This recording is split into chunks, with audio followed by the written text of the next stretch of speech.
soccer news first from the English Premier League, and it was an important game for Manchester City. They, the defending champions, so they trying hard to stay in the top 4 of the English Premier League to play Champions League soccer next year. Actually, 5 teams from England will qualify this year. But a good result for Manchester City at home, beating Aston Villa by 2-1. That was a midweek game played, and it was goals early and goals late for Manchester City that did it.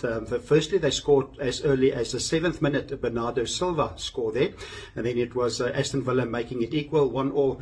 That was a Marcus Rashford penalty that was in the 18th minute, and then the winner late in the game, 94th minute, it was Matheus Nunes that scored for Manchester City.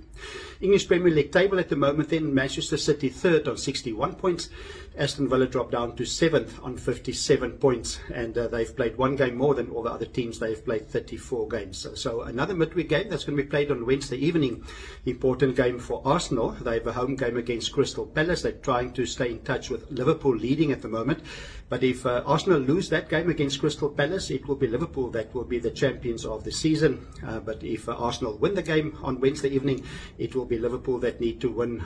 They've got a chance on Sunday then, playing at home against Tottenham Hotspur to win the title with a win there.